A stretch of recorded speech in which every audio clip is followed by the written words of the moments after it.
This week, the name There on the he is. marquee has got to be Aljamain Sterling, who this past weekend at UFC 288 defeated Henry Cejudo by a split decision in doing so, defending his bantamweight championship. The scorecards read 48-47, 48-47 for Aljo. Cejudo getting his own 48-47 mark. Let me throw it over to you first. What was your take on the scores? Who did you see winning the fight? And what is your take on the fight overall? What a great job done by Mr. Aljamain Sterling. I am honestly glad that I've come around to be Team Aljo over the past couple of years, because there's something fun about rooting for a guy who just keeps winning that everyone else seems to doubt and hate on no matter what. I like being on the other side. But he won that fight, man. Like, yes, there were two very close rounds. Aljo won 1-4. Henry won 5. We're not debating any of those. But 2 and 3 were close, and I get that. If you want to score this fight for Cejudo, you can probably go through rounds 2 and 3 and point out things you like more that he did than things Aljo did, and you can get a 48-47 out of it for Cejudo.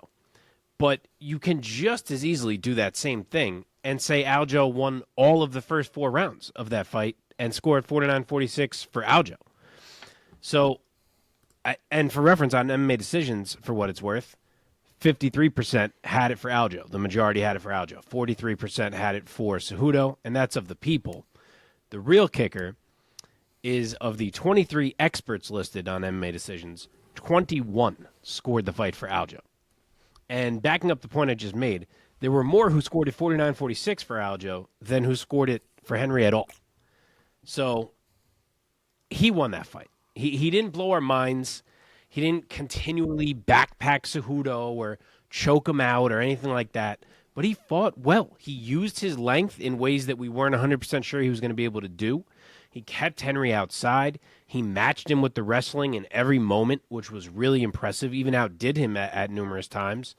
And Henry just couldn't figure it out, which I feel like was the main point of the whole fight. It was pretty disappointing to me to see how little he managed to get inside and let his hands go. Aljo was really keeping him on the outside. He was keeping him guessing with the awkwardness and the variety. He was ripping the leg. Whenever they closed the distance and they were in the clinch, it was Aljo who was being sure to score points there, little knees, body punches, things like that. Henry just wasn't doing enough to take these rounds, and I kept waiting for him to adjust. He's got this mind for the game, and I kept thinking, oh, he's going to figure out a way to deal with this, figure out a way to deal with that. And he really didn't. I thought he looked a little human in that fight, honestly, for a guy that people throw into a lot of GOAT conversations. I thought Aljo had a great game plan. He stuck to it, and I do think he absolutely earned that W.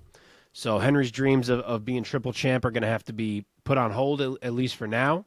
And Aljo really puts himself into the conversation of greatest bantamweight ever. Yeah, he does. Omar, bringing you in here now, who did you score as the winner of that fight, and what were your impressions of the fight overall? So I thought that fight was a close one. I think watching the fight, it was one of those situations where I think you knew the scorecards were going to be a mess. But if we're being honest, man, I had Aljo winning that fight 4-1, personally. I had him winning 1, 2, 3, and 4, and Same. Cejudo definitely took the 5th round. A lot of people have, scored Cejudo winning that 2nd round, even more so the 3rd round. I just, in neither one of those rounds did I feel like the momentum was ever really Cejudo's. Cejudo had moments in those rounds, but I feel like it was always Aljamain with the momentum, with the real threats in his approach, in his attack, in his control. Never really felt like Henry was threatening him in almost any situation.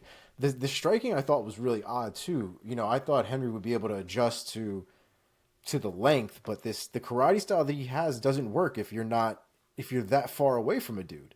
Yep. Like he's fighting like if he has all of this length and he's like a T-Rex in there. So I don't really know why that part wasn't really adjusted at all. I don't even think it was sooner. It wasn't really adjusted to at all. You factor in the fact that Aljamain is a very odd, very quirky fighter in how he approaches the game, but Henry had a lot on his plate to deal with, and it was definitely a chess match for a good majority of it, but I really do think that Aljo won a majority of that fight, definitely dropped the 5th round for sure. I don't think that that's a debate at all, but I had him winning off the first 4 rounds. Well, with this win, Aljamain Sterling now has notched his 9th consecutive win and what is, I believe, his 3rd consecutive title defense. I saw either one of us shared this around, or I saw this myself, that he now is tied with Khabib in terms of number of title defenses or something like that.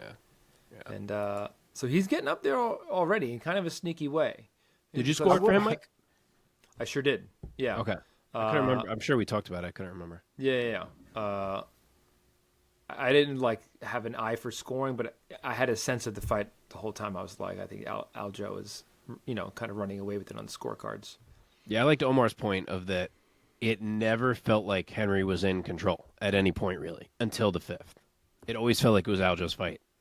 Yeah, it did not feel like a Henry Cejudo fight, man, because Cejudo, in so many of his fights, against Cruz, against TJ, when he beat DJ, it felt like he had found a new level, and he was kind of always in control. Yeah. I will concede that the way that they're playing, and I hope they change the rules at some point. I mean, it's probably a fat chance, but the way that people are taking advantage of not getting struck when they're on bottom and trying to stall essentially a position, people are giving Aljamain shit for basically being on all fours and sort of bobbing his head left and right and kind of trying to avoid shots that way and things like that. And there's an argument to be made that there's some stalling tactics there and things like that, but that's not something that Aljamain made up. The Diaz brothers have been doing that shit since Japan. Mm-hmm. You know what I mean? Also, people are making such a big deal of it because of Henry's tweet about it. If you rewatch that fight, it happened twice, and the first time when Aljo was doing the weaving, he was weaving and backing up before Henry could have even hit him if he wanted to. So there was literally one instance where Henry could have kneed him or something. One time. But you could see the hesitation from Henry, I think, across the board in a lot of the situations that he was in, not even just those. You know what I mean? I think that's... The headlock situations, I mean, they're on the ground. Yeah, and Henry... One of the big differences, and I don't know if we really went too deep into it last week, but it was to me evident this past weekend, was we saw 2 wrestlers go at it and try to compete against each other's wrestling and see who had the better of the other. But we only really saw one grappler in there. And I say that to say that Aljamain Sterling, while he is a D3 wrestler and he has that under his belt, the kid is also a Brazilian Jiu-Jitsu black belt. And where Henry was very, very uncomfortable being with his shoulders on the ground, Aljo immediately went to butterfly guard, immediately nullified any kind of attacks that Cejudo was generally gonna throw in those positions, and then next thing you know, the motherfucker's right back up too. So I think it was a completely different game because you could see that there was uncomfort in certain areas where Sterling probably thrives being on the bottom as a wrestler just as much as he does being on top. And we don't really see a lot of that stuff when it comes to high-level wrestlers. It's usually either one or the other. We've seen John Jones fuck around with that every now and again when he's pulling guard or doing some weird unorthodox nonsense, but that's kind of what makes it unorthodox, is we don't expect a man who is strong in top game to look for a bottom position. But Sterling works well from it, and I think it threw Henry off a lot. And Aljamain is strong as fuck, which doesn't get mentioned enough. He's huge when you see instances of Henry with his arms around him, with the wrestling pedigree he has, with his weight on Aljo, and Aljo still getting a knee up and then getting a leg up and push, he's just a strong motherfucker. Yeah. And the size mattered. The size mattered. It was super evident. It's super evident. And I think it's crazy to think that Volkanovski might be a better matchup in the sense that they're a little bit similar in height.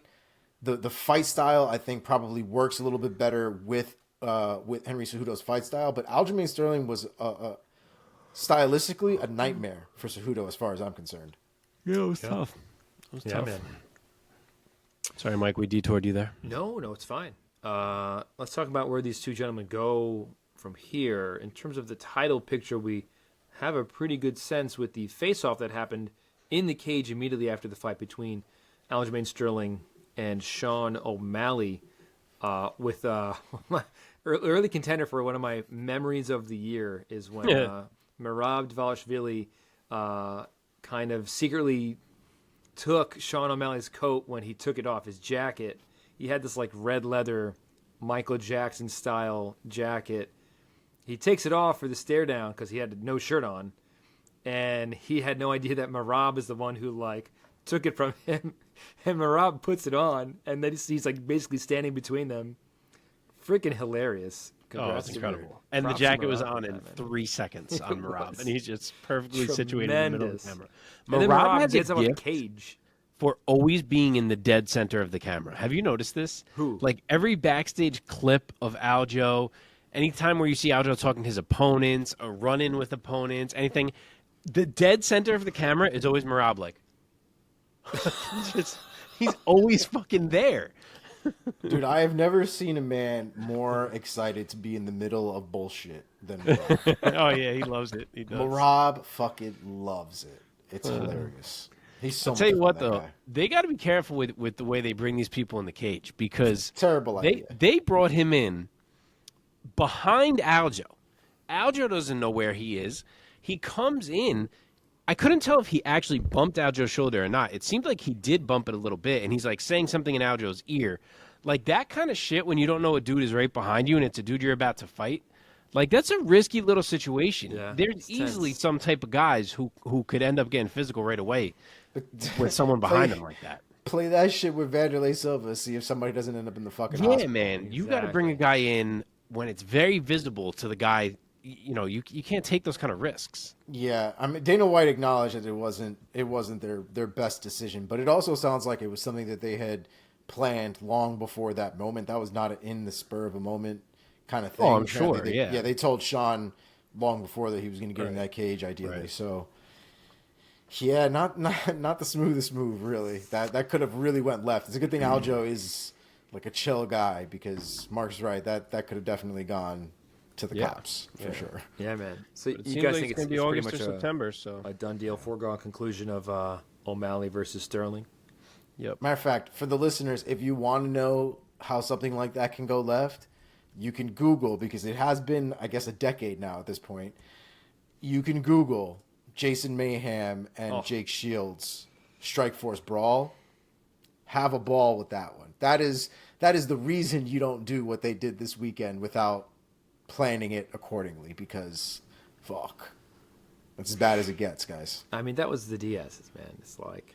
But it wasn't though. That's the crazy thing, right? It was Jake Shields. Jake Shields had won the fight, But that was... it and was then their crew, it was the Mayhem crew. came in, Right. and then It they was all man. lost their mind. But that's my point, and I think that's Mark's point too. This was Aljamain, sure, but it seems like you're putting a lot on the assumption that these guys won't lose their fucking mind. Look, even Khabib had his breaking point. Khabib done goddamn somersaulted off the fucking cage and tried to eagle kick this kid in the face. Yep. You just never know, man. You never know. Okay, let's talk about Triple C, Henry Cejudo. Where does he go from here, Mark? It's definitely a lot more up in the air. If I had a guess, I think we're going to get Henry and Merab. I feel bad for Corey Sandhagen because I really thought that he deserved that Merab fight and still deserves that Merab fight. But I've been watching the UFC long enough to know how Dana's mind works, and seeing Henry throw out this idea of him and Merab saying he's down, I really think that's what we're going to get. It just, I don't know, it feels like a perfect fight. Omar? I mean, yeah, there's too much going on at the top of this division for us to really play any other game other than what's available to us. And the fact is, O'Malley's got Sterling next, and Henry is calling for Merab. No one is calling for Merab. So, Well, Sandhagen is. oh, I guess, but he's also not fighting Sterling like ever. So Remind me, what was Sandhagen's his like canned line? Something beat and it Cheeto. don't taste good. He's I like, got, "I got something something." for you and it don't taste good. yeah, Yeah. I just feel like it's Henry because Henry is such a name Yeah. that it's if you go Henry Marab, you can figure out something for Sandhagen to do. If you go Sandhagen Marab, it's harder to get Henry to say yes to something else. You know what I mean? I almost feel like you have to give Henry what he's asking for. Yeah. Well, if it doesn't sting even more for Sandhagen, Henry Cejudo has been officially ranked in the UFC rankings at number 3, above Sandhagen. I mean, I feel like he should be number 1, to be quite honest, with his resume. I'm trying to... Really? Even after the loss? I mean, who's he behind? Like, Marab is better than Cejudo, career resume-wise right now? Certainly not. Motherfucker's been gone for 3 years. I guess the 3 years. That's fair enough. He shouldn't be behind O'Malley. Why? Because you don't care for O'Malley? O'Malley's done work, dude. I root for O'Malley. What are you talking about? But against, like, if you put O'Malley next to Cejudo, there's an immediate, like no way. But Cejudo has earned a higher ranking than O'Malley. In my Even with opinion. the 3-year layoff? I mean, O'Malley's done work, dude. He's fought He's a fucking former Peter champion. Yan. He beat Dillashaw. Like, O'Malley did what? He has beaten one good fighter in his life. I just feel like if And he barely Cejudo did came it. back and actually won, maybe, well, he'd be champion, obviously. But I don't know. I mean, I get don't it. know. I get it. The inactivity, you slot him in somewhere. But And like, not to mention, let's it's let's the not inactivity, forget- but it's also the performance, too. Like, I don't think he was particularly amazing on Saturday, if we want to be completely honest. No, I agree. But let's not, just because O'Malley got ranked super high these days, let's not forget that he has beaten one legit fighter, and a lot of people thought he didn't do it. I did score it for him, but, like, it's all he has on his whole resume. All right. Dude, good for the UFC for it working out with Sean O'Malley, man. He's like one of their biggest stars going back to when he was unranked. He like, Oh, dude, if he somehow fucking clips Aljo and becomes champ, it's going to be a big fucking deal. I They're gonna be definitely can't pick. so behind him. I definitely can't pick O'Malley versus Aljo. That's No, that's God, another no, me that's neither. another matchup that seems tailor made for Aljo and a nightmare for O'Malley. Agree. Brutal matchup. Yeah, man. I have grown to be rooting for. I find myself rooting for Sean O'Malley quite a bit. I'm a fan. I like the kid. I think he's fun, and the way he fights is exciting. super exciting. Yeah, 100%. 100%. Okay, let's move on, man. Congrats to Aljamain Sterling for notching yet another title defense and a growing title reign at bantamweight here for him. In the co-main event of UFC 288, in the welterweight division, Belal, remember the name, Muhammad defeated Gilbert Burns by unanimous decision. The scorecards read 50-45, 49-46, and 49-46. Omar, kick it off this time for us. What was your take of Belal's performance getting the win over Gilbert Dorino Burns? Yeah, man, this whole situation with this fight and the lead up to it and kind of the stakes and where we're at now and the situation with Burns's shoulder, and then we find out about Muhammad's you motherfucker, he bit me. Bitch. My wife's gonna have a field day with that one. For those of you listening, my cat just bit the shit out of him. Just an unprompted bite? I was petting him, and apparently I didn't pet him the way he wanted. And Yeah, so you he did fucking one bit too me. many pets, bro. Don't you fucking know that? Well, I stopped petting him, and then he got pissed off, I guess. And so anyway, I lost my whole train of thought. Goddamn fucking cat. Oh, The bottom line So is cats suck, bro. I love I'm him, not a cat guy. even still, but I feel for Burns, right? Like I feel for everybody. Burns took a kind of ran it or turned around really quickly after his last fight against Masvidal. Like I get it. I don't think he really took a lot of damage in the Masvidal fight. I don't think he was really pushed that amount in the Masvidal fight. So I understand his need to turn around quickly and things like that. But there's also the weight cut that needs to be taken into consideration. Cutting the weight that quickly between the two camps, I feel like is something to be said about the situation. But you also have to put in Muhammad's as well, right? Muhammad just came off of Ramadan. It wasn't like he was still training apparently, but when you train with less calories. Like there are guys in the gym, there's a couple guys in the gym that were practicing Ramadan while they were still training, and they looked like they were gonna fucking die. Like they had nothing in them by the time the class was done, and they couldn't even eat when the class was done because the sun still hadn't set. They still had a couple hours to go. So I don't envy the situation at all. I mean, I think they both had a lot of asterisks going into that fight, if you will. But I think the reality is if we look at that fight as a whole, Gilbert Burns is a fucking dog. You can't take away that from him ever. And Muhammad's pace and his straight strikes are a fucking problem. It's like the most fundamental thing that you can do in a fight, but he does it so well. The timing and the openings that he finds, those little tiny openings in the body, for his body kicks, and being able to get them off at the right time, and really picking up the timing of Gilbert Burns, even with one arm. But even still, man, I thought it was great, and I don't know if a lot of people are really giving that man credit for a lot of the work he put in that fight, because that man was finding those little moments in between exchanges to find the holes to land his shots, and he was doing it consistently for 5 rounds. I personally had it all 5 rounds for Muhammad. I thought it was a very dominant performance. Okay, Mark, let's bring you in here. Give us your take of Belal getting the UD over Burns. Yeah, I'm not going to spend too much time breaking this one down because what we basically had was 90% of a fight where Gilbert Burns had one arm. So I differ a little bit from Omar. I'm not going to give too much credit to Belal. I think that for someone as good as Belal Muhammad, it's not that hard to beat a Gilbert Burns who doesn't have the use of an arm. So I'm not going to go crazy about his performance. It sucks that we were robbed of this fight. Gilbert showed you how tough he is and how skilled he is, I think, just by the fact that he was in that fight for all 25 minutes, even though he couldn't use his arm.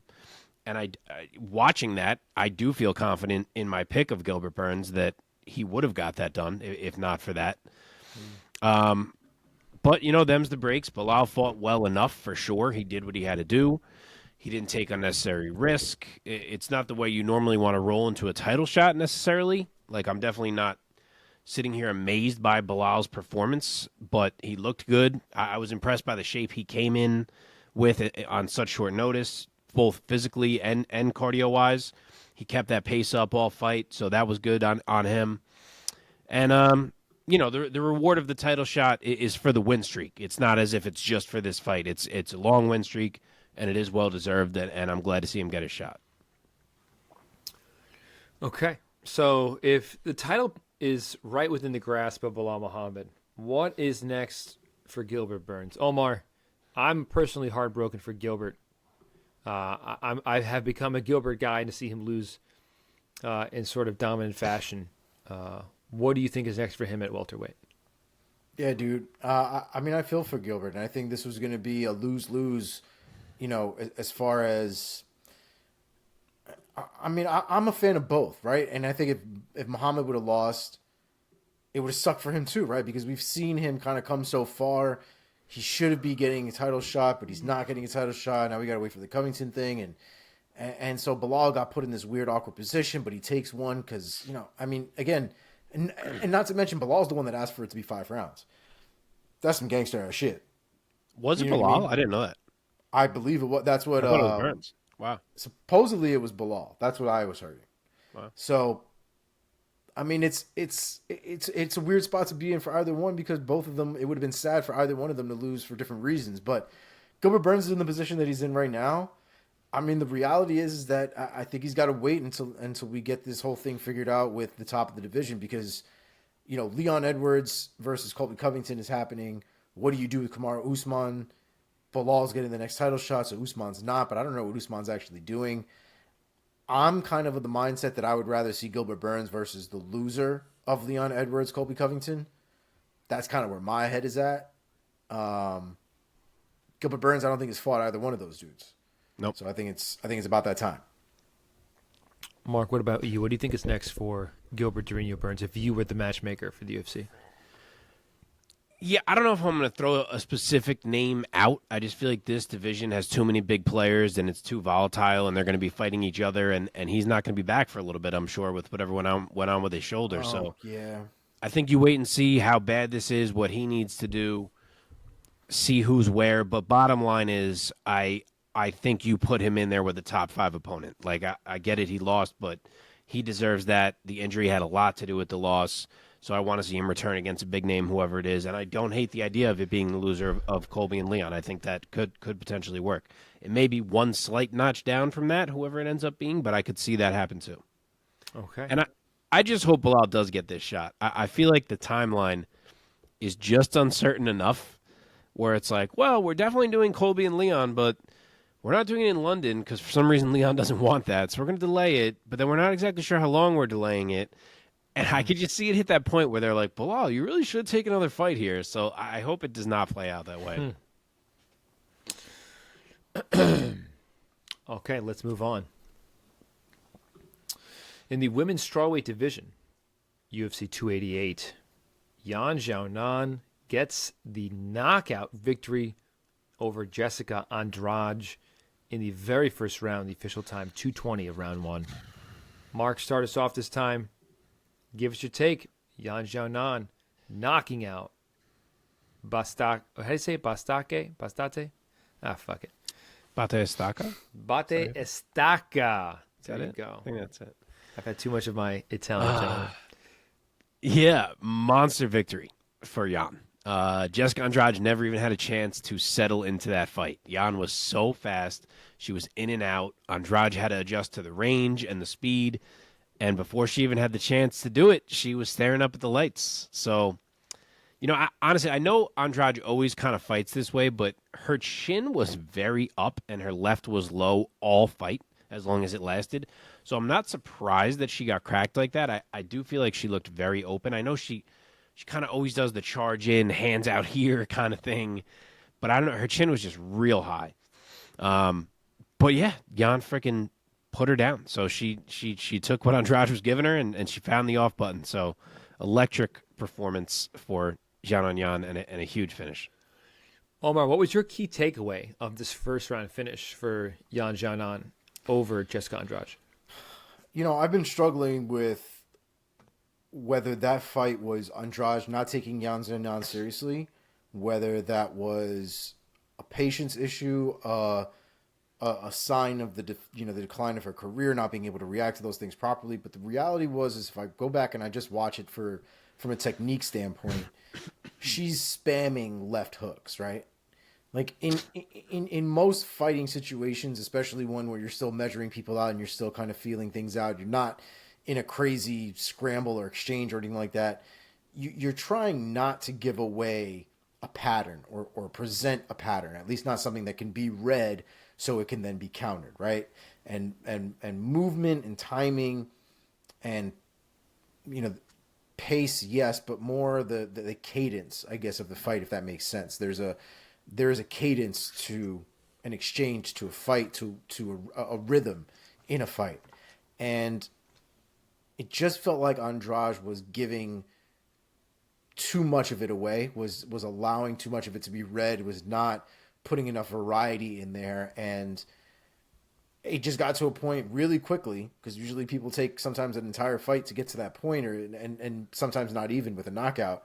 But Yan Xiaonan found that right hand because of the left hook and the continuous openings that spammed left hook presented. And you saw her eat shit. And I don't know, man. It feels less about the ability of Andrade. I don't know if I'm sold on the fact that Andrade is still not one of the best currently in the world in that division. And I think it was more she made really bad decisions. She just made really bad decisions. Could be a respect thing. I don't know what it was, but the fact is she made really bad decisions. Yeah, She did, but that's 2 fights in a row where we've been like, Jessica, what are you doing? The last one, I've gone back and I've watched that last one a few times, and I can see the argument about the wardrobe malfunction, because I know. Yeah, we went through I can immediately see her not even giving a shit about the neck and going for her chest. Yeah. You know what I mean? So I again, another one where I don't know how much I'm supposed to take away from that certain situation. You know what I mean? And I thought she was supposed to come in a shirt in this fight, and she definitely didn't, which also had me fucking concerned. yeah. But Yeah, I don't know. It's rough, man, because she looks good in there as far as physicality is concerned, right? It looked like those left hooks have power, but it's the fight IQ and the decisions in the moment that don't seem to be getting her where she needs to go. Mm-hmm. So let's talk about what is next for these ladies. Let's see. Let's start with the winner here, Xiaonan. Mark, give us a name. Who do you think's next for her at women's strawweight? I think this is an absolute layup. I think the fight to make is Zhang Weili versus Xiaonan Yan for the title in China. Let's China. Go. Sure, Amanda Lemos seemed to be at the top of the heap, but she got choked out by the woman that Yan just put down in one round. So I don't know why that Weili versus Lemos fight never got booked this whole time, but sometimes shit just works out badly for you, and it's bad luck for Lemos, but I firmly believe that she has been jumped in line, and rightfully so. Weili versus Yan in China is huge, and it's where I think they're going to go. And apparently, Weili is fucking huge in China. Yeah. Well, of course. But I mean, even more so than Yan Xiaonan. You know what I mean? Like Yan was saying she right doesn't now, even really have support in China. Yeah, She was like, Weili they right all now love is Weili, like, they don't like me. she's the hero over there. So that's a big spot, man. That's a big spot for Yan to take that shit over. That's so big. Very cool. Want to talk about Jessica Andrade real quick? Where she goes from here? I would love to see Esparza. We've never seen it. It's one of those that just feels like it should have happened by now, and I would love to see that go down. That never happened? No. Wow. Unless I'm bugging, I'm 99% sure. You might be right. I don't think I've ever thought about it, but I, just like you, I guess I kind of assumed that had happened at some point. God knows they've been fighting long enough. The two of them have been in the game now for forever. Now you're making me scroll. You're making me scroll. Nope, has never happened. I mean, that's a good fight. I think that's a winnable fight, I think, for Esparza, but Esparza is definitely liable to get knocked the fuck out in that fight, for sure. Yeah. I agree. I'd like to see it. Let us move on and talk about in the featherweight division, UFC 288, Movsar Evloev gets the unanimous decision victory over Diego Lopes. The scorecards are at 29-28, 29-28, and 30-27. Omar, start us off this time. And give us your take and your key takeaways for Evloev getting the UD. So I was listening to we've been saying Lopez the entire time, and we all kind of came to a consensus that's what it was. Turns out we were all wrong. It is Lopes. Oh, really? Lopes. It is Lopes. It looks like Lopes. Yeah, in Brazilian it was almost like Lopes. It was a weird little jump there, but it seems to be Lopes. Man, this was a crazy fight, especially considering Lopes took this on short notice. But this Lopes kid is a fucking dog. Yeah, I mean, this is, and correct me if I'm wrong, but I feel like this is probably the most trouble we've seen of Evloev in a minute. You know what I mean? And not even just once, like a few times. And this not tapping to leg submission shit is going to give me a fucking panic attack one of these days, man. Because another one where Lopes hurt his knees, do all kinds of weird shit as he's pulling. And Evloev is sitting there stone-faced, like nothing's happening to him at all, with the nastiest poker face on, because I'm pretty sure that shit felt awful. I mean, Evloev definitely won that fight, but again, we've seen guys with whole camps that don't look that good against Evloev. So I'm excited to see Lopes come back prepared with a little bit more, time and preparation and readiness. And I mean, but what was Evloev, number 10 in the rankings? Yeah, something like that. Fucking crazy. What about the Prio rankings? Amen. He's got me pulling up the real rankings right now. The real rankings, the ones that matter. The real rankings. In the With UFC, thought. he's number 10. Yeah, so I guess he was 9. Because it On says yours? No, I'm saying I guess he was 9 in the UFCs, but I guess it's because they had Ortega out, and now they've put Ortega back in. What? Oh, no, I'm looking at Ben. Sorry, fucking. He was 10. He's still 10. I'm an idiot. I'm looking at the wrong column. On mine, I also think he's 10, if I'm being honest. Let's see. Yep, he's 10 in mine as well. Yeah. Yeah, man, it was a good showing from Lopes, man. I really enjoyed him. Good win for Evloev for sure. He was hard fought, but I was impressed with Lopes. Yeah, this was fucking crazy, man. Diego Lopes was not playing around in there. He was at a disadvantage in the wrestling, but if that man didn't go for it in the grappling and on the feet, every single chance he could get, like that one armbar in round 1 was real friggin' tight. I thought he had it for a split second. That was no easy night for Evloev at all. And as you said, he's had plenty of those in other fights, and this was not that. He adjusted after the round 1 craziness. He fought smarter in round 2 once he kind of saw what Lopes had. He controlled that whole round, and I was like, all right, that round 1 was crazy. Like, Evloev's going to coast from here. And he did in round 2. And then round 3 comes, and Lopes is so damn slick that he's got like 3 more subs in his fucking bag. A couple knee bars, the Kimura, like, that dude was fun to watch. So props to him. Yeah. Great showing on short notice against a stud in Evloev. I don't really want to question Evloev that much off that performance. It was short notice. He did win, but maybe he did show a hole or two in there finally. So I'll be interested to see how he looks in his next one. Yeah, man. Let's talk about where they go from here. So let's start with the loser in this case, Diego Lopes. Mark, give us the name of where you would match him up with next at featherweight. I mean, as we've said, he fought well. He definitely deserves a step back now against someone who you would think is a bit more beatable. He'll deserve his full camp that I'm sure he'll get. I'll throw out Charles Rosa. To my knowledge, he has not been cut. I think people were wondering if he might after his last loss, but I don't think he has. He's been around the block in the UFC. He's got plenty of UFC fights. He's got some grappling game. I think that could be a fun one to see, how Lopes stacks up. Yeah, man. What about you, Omar?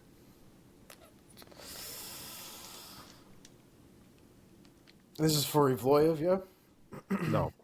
You think I'd fucking match Evloev up with Charles Rosa? Oh, well, It's for Lopes. that's fair. That's fair. Maybe a fight against Dan Ige would be fun. I feel like Dan Ige just came off of a good...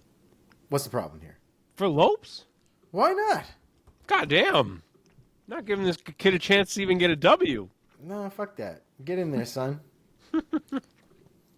I think it's a good fight, man. And, he took on number 10. I thought he looked good. I thought stylistically there was a problem. But somebody like Dan Ige might be a little bit of a better matchup for him. That's not a guy who's going to go in there and hold him down and wrestle him down. And Lopes looks like a motherfucker. Like, I don't really think we should give him a gimme at all. Like, if he got tore up by Evloev and, like, really manhandled and Evloev just stepped all over him, yeah, all right, that'd be one thing. I think he deserves the gimme, man. Let him try to get a win and show out before you make him run the risk of going 0-2. I guess. Show out against Dan Ige, dog. If he looks like crap against Dan Ige, then I guess give him a gimme, and we'll go from there. But in a full camp, that's a good fight for me. Yeah, dude. Should we move on? I'll match up Evloev real quick, which is a straightforward one for me. I'd love to go right back to Bryce Mitchell. I don't know how long he's out. It doesn't seem like it's going to be that long. So I thought that was really a perfect fight for both of those guys, and I hope they go back to it. Yep. All right. Anything, Omar, for you? No, I totally agree. I would also like to mention that Bryce Mitchell using horse antibiotics or horse spray antibiotics is like the most Bryce Mitchell thing I've ever fucking heard in my life. Correct. It's just crazy. Okay. Nowhere on it does it say use for humans. Like nowhere. But there it is. Okay. In the opening bout of the main card for UFC 288 in the featherweight division as well. This one made me look good. My guy, Charles Jourdain, defeated Kron Gracie by unanimous decision 30-27 across the board. Mark, start us off. Give us your take on this performance from Jourdain. More importantly, on the performance from Mr. Kron Gracie. Did anybody pick Kron before you start? Nobody here picked. You did? Sorry, bud. Sure did. Sure did. Based it off the Kron that fought Caceres, and Kron having 4 years where I thought he spent them improving his weaknesses, and what's opposite of improved? He worsened his whole game instead. Yeah, this is another one I'm not going to spend a lot of time on. This just sucked, plain and simple. Whoever made that comment about Kron Gracie jumping out of a 1995 time capsule was fucking spot on. Like, I get it. The man wants to grapple. But there was zero attempt to blend anything, zero attempt to set anything up. It was all just eating punches, grabbing a hold, pulling guard, and then the classic butt scoot mixed in there every now and then. So I cannot believe he took 4 years off and came back looking like that. I don't think we're going to see him in the octagon again after that one. Really don't. But props to Charles. He fought a fight that I didn't trust him to fight. He stayed calm. He stayed poised. He fought smart. He didn't take any unnecessary risks. And he picked Kron Gracie apart. Gracie's face didn't show a ton of damage, but he had eaten his share of big shots by the end of that fight for sure. So super disappointing from him, and well done by Charles Jourdain, who apparently is Jourdain now. They fucking change these guys' names all the time because he was Jourdain for a hot minute, and now he's Jourdain again. Mike, you're muted. Why are you muted, Mike? What'd you do? I ate a potato chip. That's fair. I said these damn Canadians, man. Omar, get in here. Give us your take. What were your takeaways for Kron Gracie going with the Hoist Gracie game plan? It's the worst fucking thing I've ever seen in my life. I'm going to be honest. It was terrible. The only reason why the Hoist Gracie approach worked in 1993 is because no one knew what the fuck was going on. Right. He was literally choking out one of these dudes. Who is it? One of the angry brothers. The bigger roided up one. Ken Shamrock? Thank you. He is choking out Ken Shamrock from the back, right? From back mount. No one knows what's happening. Ken Shamrock taps out. Everybody's like, what the fuck happened? That's 1993 Brazilian Jiu-Jitsu. You've got a guy in Charles Jourdain and every other dude at this point who knows the fundamentals of Jiu-Jitsu. I would imagine they were all probably at least blue belts in function, if not in actual belt ranking. Like, they have to be able to survive the basics of Jiu-Jitsu. And the sad part is, not only was Kron Gracie not able to strike at all, but even when you got him, if you're going to have that approach, right, you've got to have like a one-hitter-quitter kind of submission, right? You got to be able to go into it. If we go down to the ground, like Ronda Rousey, that bitch, you should be 10, 15 seconds and you've murdered a guy. That's if you're going to have that ridiculous ass approach on the feet, when you get down to the ground, you've got to be able to finish. Not only did Kron Gracie have multiple attempts to finish on the ground as far as getting down there, he was able to do nothing of value on the ground. In fact, he gave points to Jourdain because Jourdain was at least able to throw some strikes from the ground, hold the position, not get passed or reversed, and then stand up and continue to beat on Kron Gracie. It was as if Kron Gracie didn't realize other people were training as well. It was the craziest thing I've ever seen. I personally don't ever want to see that again in the octagon. I think he just got hurt for no reason. It wasn't fun to watch. I didn't care for it at all. I mean, it's not like he's never found success. He went 5-0 as a pro and choked everybody out. He submitted everybody in those first 5 wins. And the fifth one was Alex Caceres, a guy who's an MMA veteran. And then he fought Cub. But yeah, man, it just seems like the early 90s comparisons are apt. And to your point, it's like Hoist Gracie, I mean, all respect to the early guys, to the 90s guys, man. That era was great in its own right. But Hoist Gracie brought a pure jiu-jitsu game in fights where the guys that he fought had no idea what he was doing and had no idea what jiu-jitsu was. He fought a boxer who was wearing one boxing glove. Who made the decision to do that like 20 minutes before he went out. That's right. To the fucking cage. In 2023, man, the sport has evolved to quite a different place. and you're gonna fight guy. If you're a BJJ expert, specialist, world class, you can't. Even with that by itself is not gonna get you that far. I mean, Charles Jourdain's a black belt in jiu-jitsu himself, so it's like. I mean, to be fair, right? To be fair, everybody and their mom at this point is almost like a Brazilian Jiu-Jitsu black belt. There are a lot of That's the quote-unquote point. Brazilian Jiu-Jitsu black belts. But, the legacy of the Gracie name and the value it holds when it comes to the Brazilian Jiu-Jitsu game is sometimes a little bit, can be misleading, can be accurate, but MMA is not just Brazilian Jiu-Jitsu. And I think if Kron Gracie was in a pure Brazilian Jiu-Jitsu match, he probably would have done very, very well. Oh yeah, dude. Right? But he's getting Mark, punched in the you're goddamn muted now. face. Oh yeah, Mark, you're muted. We're all having a night. What were you gonna say, Mark? Sorry. I was just saying that, yeah, in a jiu-jitsu match, like, I don't think it's overstated. In a jiu-jitsu match, he probably beats Jourdain 9 times out of 10. Oh yeah. 100%. It's just 100%. Mike's point is that it's not as if he's in an MMA fight with someone who does not know jiu-jitsu. He's in there with another black belt. Obviously, it's not the same level of black belt, but it's a dude who understands how he has to move.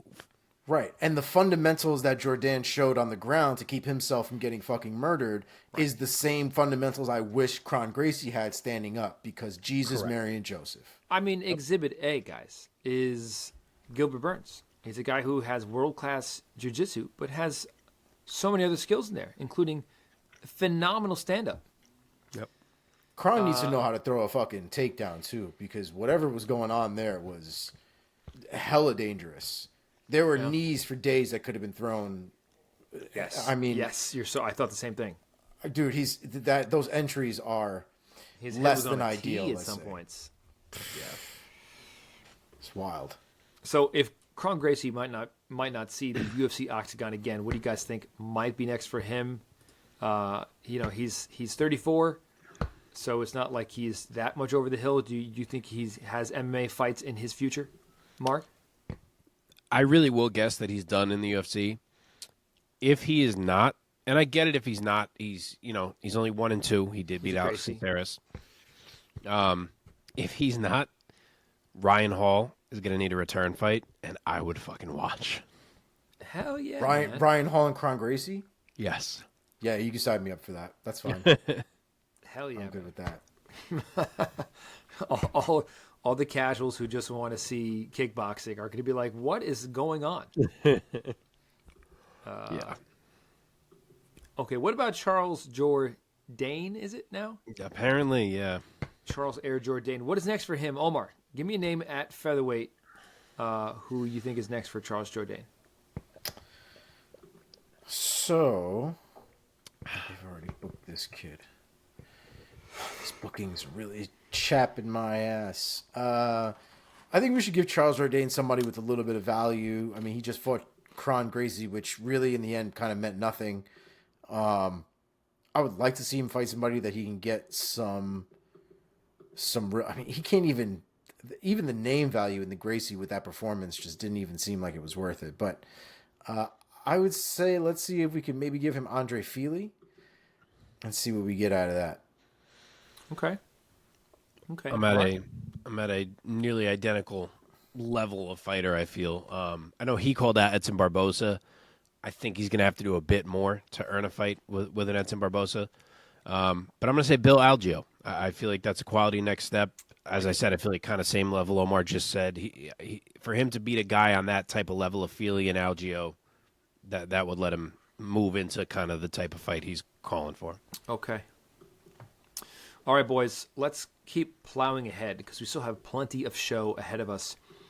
Last recap before we jump into our lightning round. This one hurt me because I was a new rider on the Drew Dober train and already making a pit stop here in the lightweight division in a fight that was the featured bout on the prelims for UFC 288. Matt Frevola gets the upset win by TKO at the end of round number 1 over Drew Dober. The official time, 4:08 of round 1. Omar, start us off. Give us your take of Matt Steamroller Frevola getting the biggest win of his career thus far. Yeah, man. I texted you guys, I think, within the first 30 seconds of that fight, and I said that this is the best striking that I've ever seen out of Matt Frevola. I thought it was evident. I thought it was very, very visible, just in the way he was holding himself, and the way that his fight stance changed, and the way that his approach to the fight changed. And you could see it, I thought, right from just the very first few strikes that were exchanged, and the feeling out process, it was totally different. And I don't know if it threw off Drew Dober or not. And the real problem with Drew Dober is he's a lefty. And so those looks are completely different. And, listening to some interviews and things like that, it sounds like, Frevola took a lot of time to train with lefties and spar with lefties, and took a lot of shit in the gym before he finally was able to get that timing down and those looks down. And I think it paid off, man, because you could see he wasn't really thrown off by the weird angles that Drew Dober generally has. And Drew Dober was a dog, man. I think this is probably the first time he's been knocked out, if I'm not mistaken. Oh, no, the second time he's been knocked out. He hasn't been knocked out since, 2011. It's been 12 years since that kid's been knocked out. Wow. I didn't realize that. Right. Wow. Frevola's a dog, though. And like I said, with the improvements he's made to his striking, if he can keep that up, if he can keep it consistent, I think he's a fucking problem. But if he keeps getting better than what he is now, Matt Frevola is going to be in the top 10 for a little bit. Okay.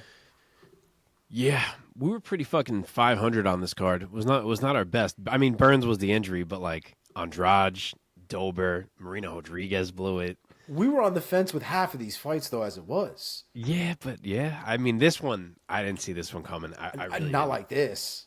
But yeah, I mean, don't look now, but Matt Frevola, the wrestler, has 3 straight first-round knockouts. This dude has gotten so comfortable and so confident in his hands that he barely even shot on Drew Dober for 4 minutes while Drew Dober was walking him down. He had one half shot to kind of create space that he didn't even really go for. Other than that, he was standing his ground, biting down, trying to counter everything Drew Dober threw. A couple years ago, you were not seeing that at all from Matt Frevola. So phenomenal progression from him in the striking. And even as it was going on, even as I'm like, wow, Frevola's looking pretty good in the striking, you're seeing Dober walk him down. And I'm like, all right, he's setting it up. He's going to get him. It's Drew Dober. And then you're like, shit, Frevola's really landing some clean ones, though. And then fucking next thing you know, it's over. It flipped, man. And I can't say enough about this run that Matt Frevola is on. And remember, this is a dude who has beaten Jalen Turner in the UFC as well a few years back. Yep. So he's got a nice little resume he's building, and he's set up for a big fight now. Obviously, he has jumped into the UFC rankings as well. I think I saw he was number 14, so he's right. You want to hear the tinfoil hat bit of this? This man has not won more than 3 fights in a row in the UFC. In Drew Dober. Oh. That's okay. He just won. He just won his 3 fights in a row before the Matt Frevola. Oh, so he was due to lose? Yeah. Gotcha. Yeah, he won 3 in a row, then lost to Beneil, then won 3 in a row, then lost to Islam and Brad Riddell. Bro, and then he keeps getting monsters, right? Beneil Dariush, right? Then Islam, and then Brad Riddell is also kind of a fucking monster. Especially this was before the pandemic. Oh, Matt Frevola wasn't supposed to be a monster, dude. Maybe he turns into a monster. It just happened that way. Yeah, I'll tell you what, though, if this was the Matt Frevola that didn't strike the way that he did before, that 100% would have never happened. So that fight was only as a result of the improvements that nobody has seen from Matt Frevola up until that point. No way. I would have never picked that fight to have happened had I not seen what I just saw. I mean, we've seen it. It was just against much lower level of opponents.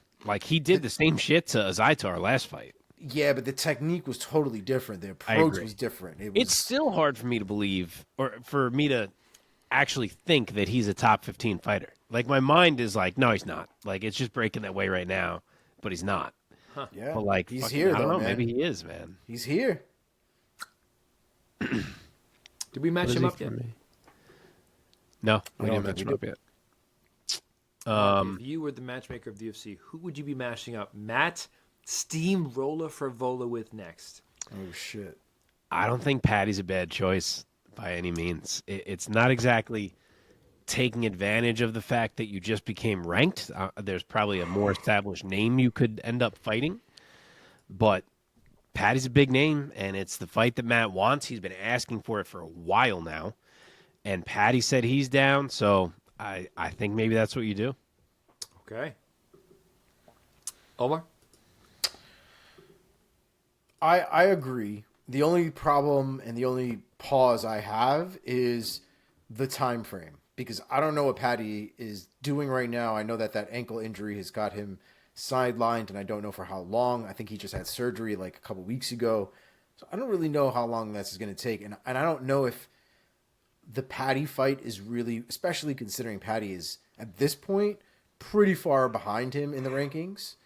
And so I don't know if fighting Patty is worth potentially waiting until 2024 to fight for.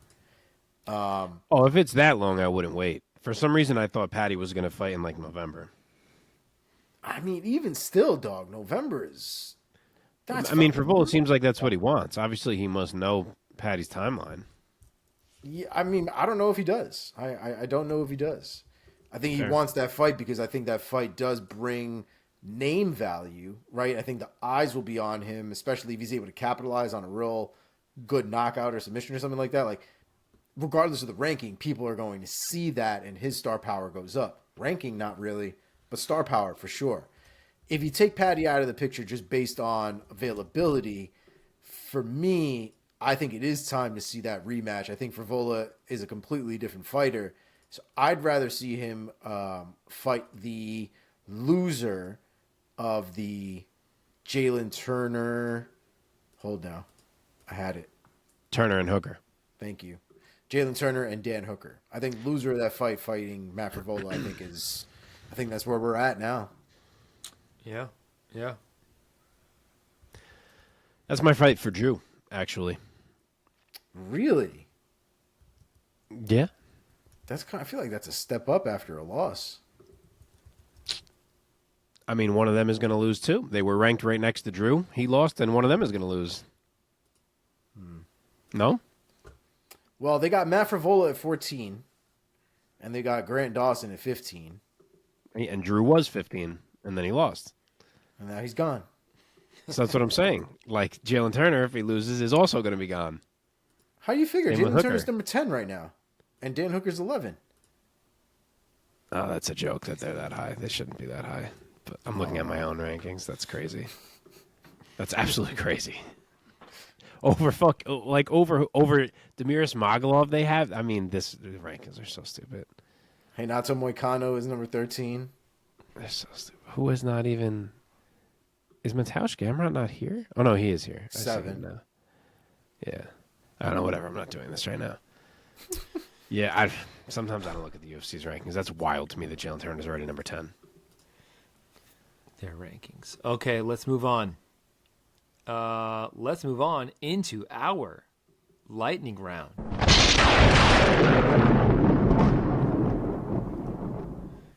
Okay, boys. First fight up in our lightning round in the light heavyweight division. Kennedy Nzechukwu defeats Devin Clark by technical submission via guillotine choke, choking him unconscious at 2 minutes, 28 seconds of round number 2. Mark, go first. Round 1 was crazy. We got about 3 minutes of a nothing clinch fest, and then suddenly hammers from Kennedy that caused Clark to separate, a huge elbow and a blitz from Clark that Kennedy has to survive, a rally from Kennedy where he's just fucking bludgeoning Clark on the fence with elbows that Clark survives. And this is all in 2 minutes, all this action. So it was a crazy end of round 1. And then round 2, they come out. I think Kennedy kind of smelled blood. He pushes the pace. Clark was battling to his credit, but then he shoots. He leaves the neck kind of sitting there for way too long. Kennedy didn't even go for it at first, and then he was like, "Oh, you're still here? I'll take it now." Yep. And he wraps him up and gives him a quick nap. So a nice win for Kennedy and Nzechukwu. Omar. Nzechukwu, excuse me. There was a real irony to that moment too, because I think a lot of wrestlers there's a certain approach to, I feel like, certain takedowns from that position where to avoid a guillotine by putting your head in one side or the other. A lot of guys like to drill their head straight into the chest. But the problem is the cage was there. So instead of going down, he just got stuck with his head fucking right against Nzechukwu's chest. And Nzechukwu's like, okay, boom. And locked up a nice little choke there. And as soon as that went in, I was like, this dude is 100% done. Maybe a pull down and a gator roll from Clark might maybe have gotten him out of there. But like, Yep. it seems like that choke was so sunk in that I don't even think he was thinking about that at that moment or thinking at all. I think it was just too much. I think, like we said last week, Devin Clark was due for a loss. He just won one, so he's due. He was due for a loss, and you know, that's how things work out. Okay. The welterweight division, Chaos Williams defeats Rolando Bedoya by split decision. Omar, take it. Not my favorite performance from Chaos Williams, if we're being honest. I thought it was relatively sloppy. I don't know if it was that Bedoya was that that much of a tough motherfucker that it really caused Chaos Williams not to be at his best. But it wasn't my favorite performance. I don't even really think I had Chaos Williams winning that fight. If I remember correctly, I'm pretty sure I thought that Bedoya was able to eke that one out. I'm kind of interested to see now what MMA Decisions has. It's pretty split here. It's pretty split, it looks like. But looks like people do have Bedoya winning against Chaos Williams, so I'm definitely not alone in this. I'm curious to see what you have to say, Mark, about this fight, because this, I don't feel like it was as close in the end as the scorecards made it out to be. But yeah, I had Bedoya winning 2 out of those 3 rounds. Okay, Mark. So it was close on the cards. The overall fight, I agree, Bedoya won, and it's because he won round 3. Clearly, 1 and 2 were razor fucking close, and you had to score them for someone. So I am not surprised by a judge giving them both to Bedoya. I'm not surprised by a judge giving them both to Chaos. Like, I almost feel like it came down to what you're watching for and what you're preferring. So it doesn't shock me that Chaos got both of those rounds from some judges because they were fucking on a dime, both rounds. But it's a tough loss for Bedoya for sure. Like I said, he certainly took round 3. But that fight is what's great about MMA, man. Like, if you saw that kid, that baby-faced kid, out, and he was like, I could eat those Chaos Williams shots, and I'd smile back at him, you'd be like, you're the dumbest human being on planet Earth. And he fucking gets in there and does exactly that. He's laughing at him, like, yeah, give me another one. Like, the fighting is wild, man. Yeah, man. Yeah. Okay, let's move on. In the women's strawweight division, Virna Jandiroba defeats Marina Rodriguez, handing her a 3-fight losing streak, or setting her on a 3-fight losing streak. The fight ended in a unanimous decision for Jandiroba. Mark, start us off. Oh, never have I ever seen Marina Rodriguez controlled like that or imagined that she could be controlled like that. I mean, yeah, she didn't quit, and she battled in ways that she could, and then round 3 she had some separation, and she went for it. She had a few big shots, but man, she was outgunned on the mat in ways that no other grappler has made her look outgunned. And as we said last week, she's fought her fair share of grapplers. I mean, she fought fucking Mackenzie Dern, and she beat her. Yeah. By the way, it's only 2 in a row for Rodriguez, not 3 in a row. It's like crazy. Yeah, I don't know if I'm supposed to take more negatives away for her or more positives away for Jandiroba. But, I mean, Virna dominated what was a big fight and a dangerous fight, and she is officially a factor now. Omar?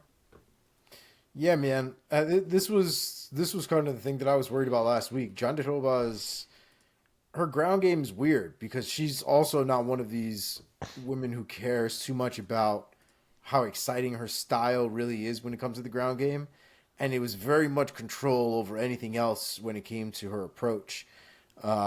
And she smothered the shit out of Rodriguez.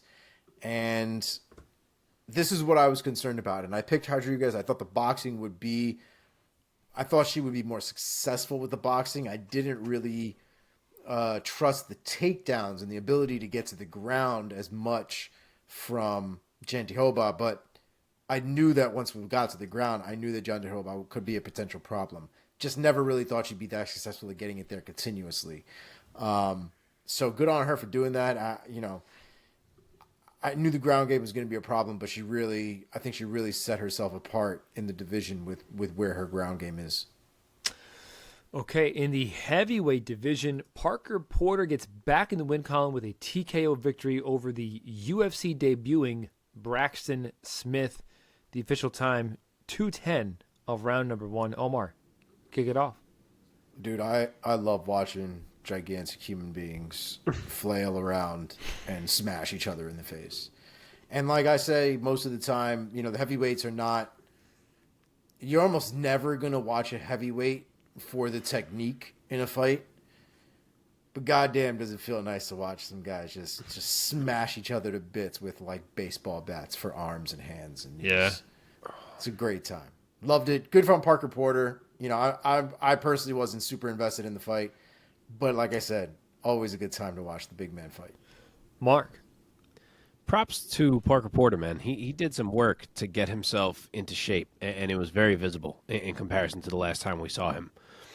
And then these two just went out and decided to have a bar fight, and I guess it was a knee to the chest gut area. You couldn't really tell exactly where it landed, but Smith just easily got yanked to the ground after that, and then it looked like he had never been on the ground before in his life, so Parker just obliged with some ground and pound and took home the oddly easy finish. Okay, the UFC debuting Ikram Aliskerov, or how about saying that? Aliskerov, I think they were saying. Aliskerov gets a huge win in his UFC debut, knocking out Phil Hawes at 2:10 of the very first round. Mark, take it.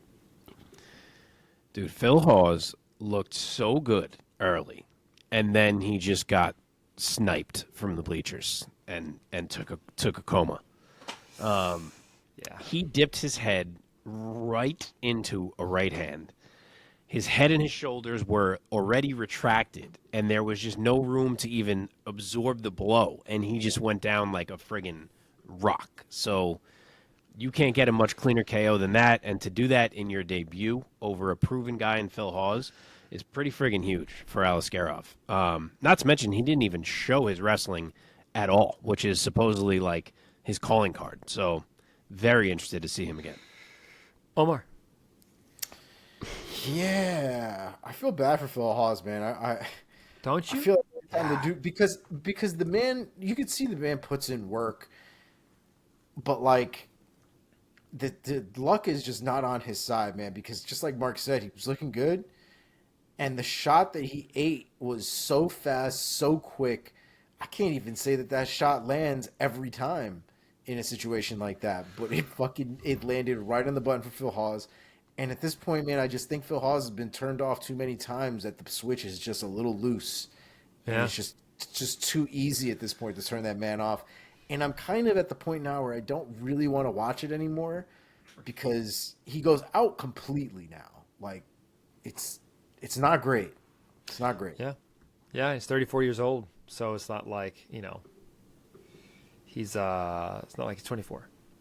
Yeah, it's not going to get easier. It's not going to get better. Your chin's not going to get stronger at this point like that, Yeah, out cold in 3 of his last 4 fights. Yeah. Like out. Like not even, not even like Chad Mendez out, right? Where you take a knee and you're like, ah. But like just straight up fucking out cold snoring. Yep. Oh, it's not good, man. Yeah, Chris Curtis, Roman Dolidze, and now Aliskerov. So all heavy-handed motherfuckers. Too. Yeah, man. Super power behind a lot of those It's guys. the middleweight division. Everyone's a heavy hitter, pretty much. All right, last one. Kicking things off for UFC 288 at a catch weight of 189 pounds.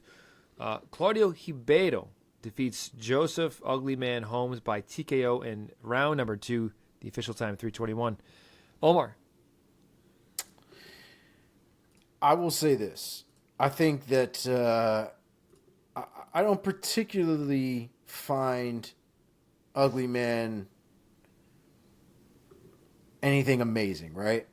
I will say specifically in this fight, the sequence that really led to his demise, I think some of it came from a cardio issue. I think there was a lot of issues with the technique that he had in the clinch, and I think he got so sloppy that by the end, by that point in the fight where it ended, he basically had his head on Ribeiro's chest and essentially had his body in a 90-degree angle, and might as well have yelled out, "Knee me in the fucking face," because that's how he was standing, and ate a monster shot that put him down. Yep. And then it was just follow-up shots from there that ended up finishing the fight. But I can tell you, especially after today, that cardio makes your clinch game.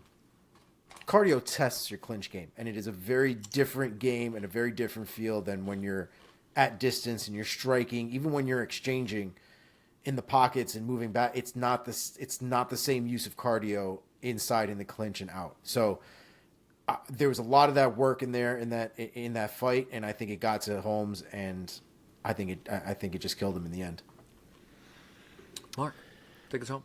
Yeah, Holmes had a little moment to start the fight, but all in all, I'm not surprised by the rest of it. I have just always found him to be unimposing, for lack of a better word. Like, he struggles to impose his own game. He struggles to keep guys off him, and this was no different. Ribeiro was all over him, both striking and grappling, and he eventually took him out. A nice knee to start it, some ground and pound to finish it, and gets a nice dub. And that might be the last time we see Holmes. Yeah, I agree. Yeah, man. At least for now. Okay. That does it for our lightning round and our recap of UFC 288. Good stuff, guys. Good stuff.